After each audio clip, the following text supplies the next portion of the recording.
Well, as markets continue their optimistic run and the economic numbers are watched for signs of green shoots or yellow weeds, what does one of the world's best-known bears make of where we are right now?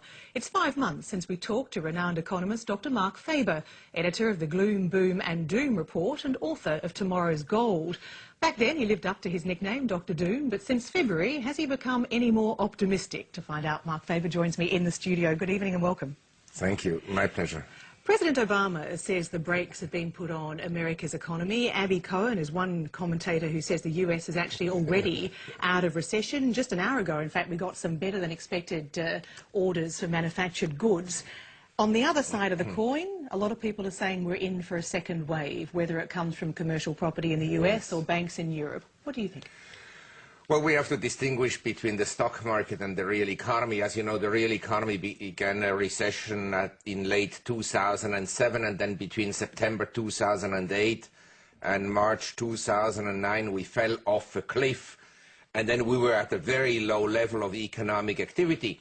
And then the huge stimulus packages kicked in, and the money printing kicked in other words, zero interest rates, and quantitative easing by the Federal Reserve and also other central banks. And that then stabilized the global economy.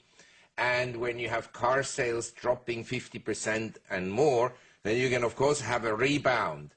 But the question is how sustainable the rebound will be, or is this rebound at the present time actually borrowed from the future?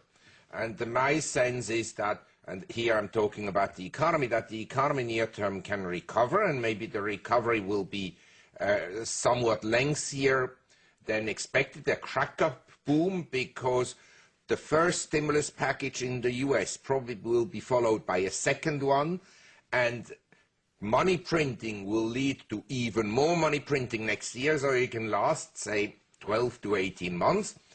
And then we will get another set of problems arising from each government action has unintended consequences. And so let me just interrupt you there. So we're talking, I guess, if you like, two timelines. First of all, you've got economy recovering because of massive government stimulus. Correct. Within that next 12 to 18-month period, do you see a risk of another sort of banking crisis, if you like, whether it's triggered by maybe commercial property in the US? Do you see that as a risk? Not a pronounced risk, for the simple reason that, you know, I don't hold a very high opinion of bankers.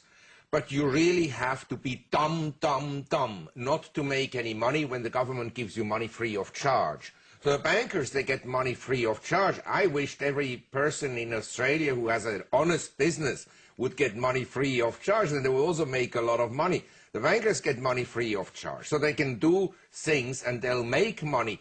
And the worse the economic conditions will become, the worse the commercial property market will become, the more money the government in the US will throw at the system, and the more bailouts will follow. So I think actually the banks, you should buy bank stocks in the world. In the short term, at least? Yes, for the next, say, 12 months or so. And then the next question is how that stimulus is wound back, and whether or not governments can do it. Is that what you see as triggering the next crisis? I don't think they'll wind it back voluntarily. I think one stimulus package will lead to the next one and to more money printing. And so in 5 to 10 years' time, the real crisis will break out when the whole system collapses. That will be the end.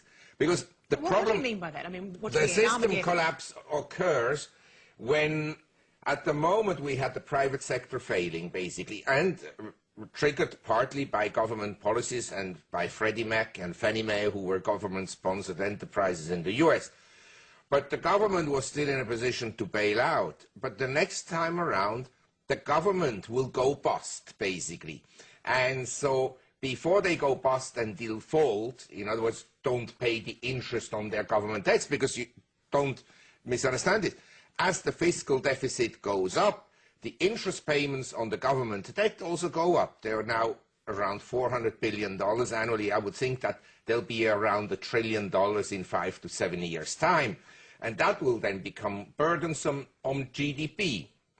And so then the government goes bust, but before it does that, it will inflate its way out, or try to inflate its way out. And that won't work. So the next step will be to go to war. The whole thing will collapse.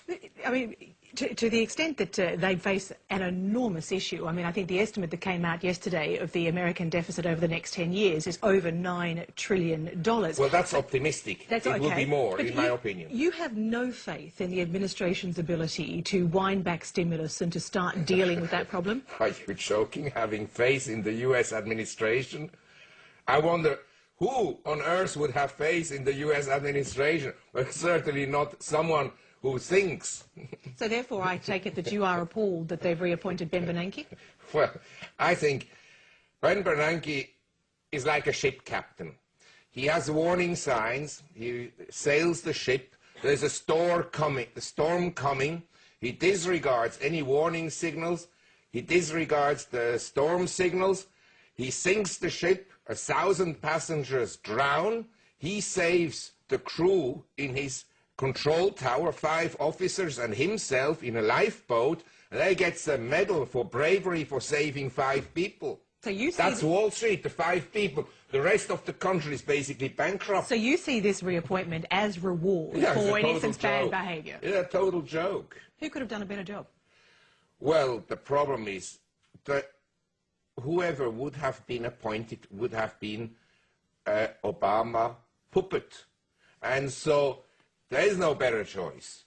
Mr. Volcker would actually be a good choice, but they isolated him. They took him as an advisor, but then pushed him aside because he has sound policies. So, but the big problem. I can accept someone who comes to me and says, oh, Bernanke did a good job at, say, containing the crisis. Okay, that we can discuss. But who created the crisis? Mr. Greenspan and Mr. Bernanke, by letting credit growth get out of hand. And that everybody could see. Last time we spoke 5 months ago, you said that I should buy a farm and a gun because things are going to get very bad, and I assume that was because I ought to be self-sufficient rather than any more dire consequences. But now you need a machine gun. Is that so? From what you're saying, though, we have around 12 to 18 months where you see there will be some opportunities for room in the equity market and room in the economy, and then we batten down the hatches because it's bad for a long time. Well, I think I was lucky in the sense that I was interviewed in Canada on March 6th, the day the S&P bottomed out. I said I would buy stocks because they were very oversold and because sentiment was very negative. Now we are somewhat overbought. We went from 666 on the S&P to over 1,000, and the Australian market went from 3,120 to now 4,500 or whatever, 54. And so the markets, they had a huge move. But I think following maybe a sideways correction or so, or even a more significant correction, the more significant the correction is, the more money they'll throw at the system. So stocks can go up. Actually, the worse the economic conditions are, the more the stocks could go up. Because the greater the bubble? Yes. But it will end badly. It will end badly. Is there anything that you can tell me that could possibly derail your incredibly pessimistic scenario? No. But I have to say, in Asia, we have, and in emerging economies in general, we had a collapse in exports and in industrial production. But the domestic economy is relatively sound, and unlike what the conditions were before the Asian crisis in '97, we in Asia, we have large foreign exchange reserves. So in other words, the Asian countries are financially very strong. And by the way, also Australia, we have an inflated property market in Australia. But as an economy, with Australia becoming more integrated into the Asian bloc, I have a relatively high opinion of the future prospects of Australia. I mean, higher than, say, of the US. Plus, Australians are hard-working people. Dr. Mark Faber, that's an excellent way to finish it, with a little bit of optimism. Thank you very much for joining us. It's my pleasure.